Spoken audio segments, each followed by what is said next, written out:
আজহারী সাহেব যে আবার ফিরে এসেছেন দীর্ঘ 5 বছর পরে, আমরা সবাই বলেন তো দিল থেকে খুশি না বেজার? আমি প্রাউডলি অলওয়েজ বলি যে মিজানুর রহমান ইজ নট মিজানুর রহমান আজহারী।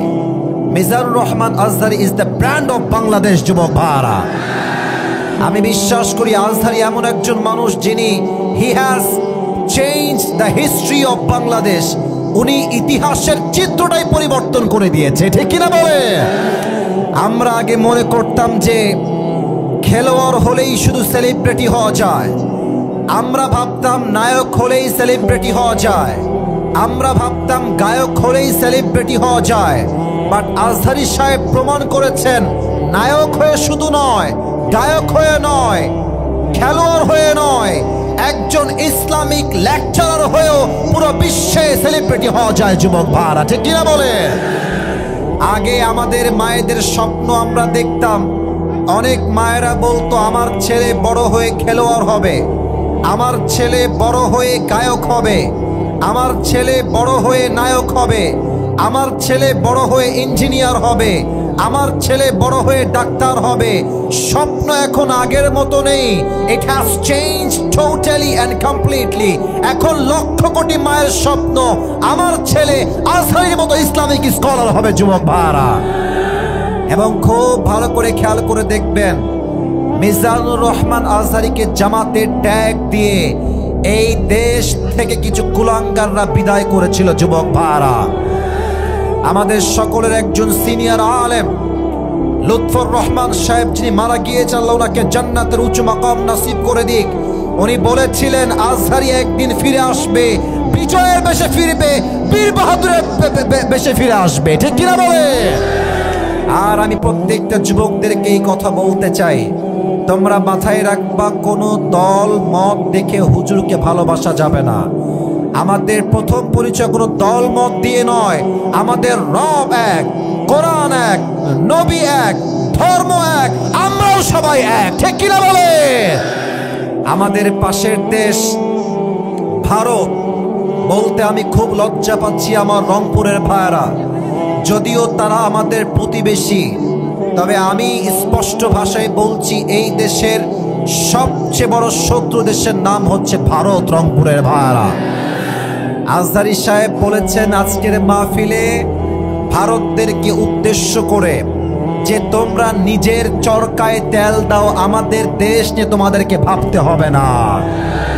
আর আমাদের দেশ নিয়ে ভারতরা একটা মিথ্যা নিউজ ছড়াচ্ছে যে আমরা নাকি সাম্প্রদায়িক দাঙ্গা লাগাচ্ছি, আমরা নাকি দেশটাকে অস্থিতিশীল করতে চাচ্ছি।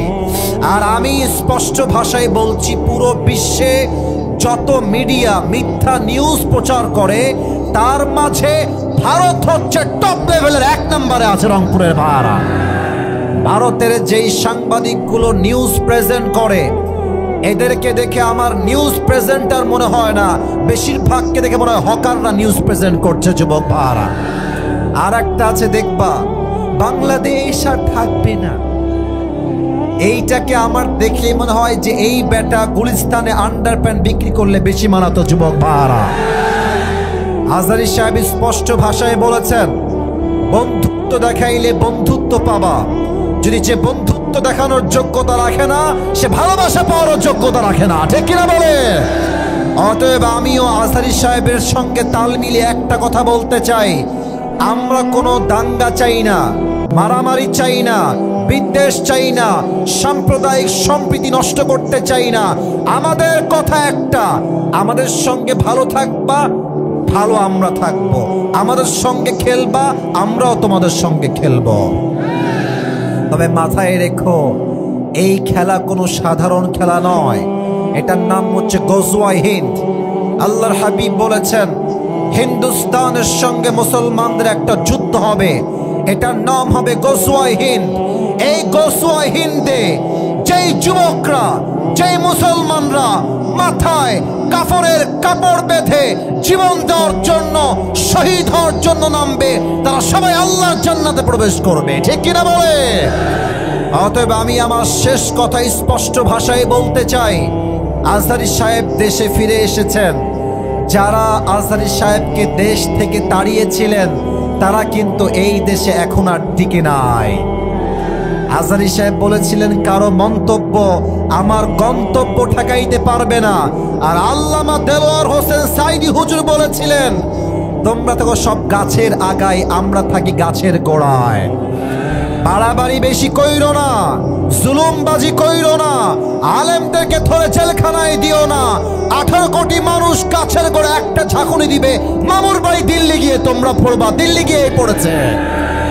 অতএব যারা এখন আবার নতুন করে প্ল্যান করছেন স্বৈরাচারকে বসাবার জন্য, এই রংপুরের জমিন থেকে আমি স্পষ্ট ভাষায় বলতে চাই, যদি আগামীতে আমার মাতৃভূমির প্রধানমন্ত্রীর চেয়ার কোনো স্বৈরাচার দখল করতে চায়, কোনো বেঈমান নাস্তিক আমার দেশে ক্ষমতা নিতে চায়, স্পষ্ট ভাষায় বলছি, আগামীতে জীবন দেওয়ার জন্য এই রংপুরের জমিন থেকে একটা শহীদ আবু সাঈদ নয়, হাজার হাজার শহীদ আবু সাঈদ মাথায় কাপড়ের কাপড় বেঁধে শহীদ হওয়ার জন্য রাস্তায় নামবে, বুকের তারা রক্ত দিবে। কাকার হাত তুলে আল্লাহকে দেখা দাও।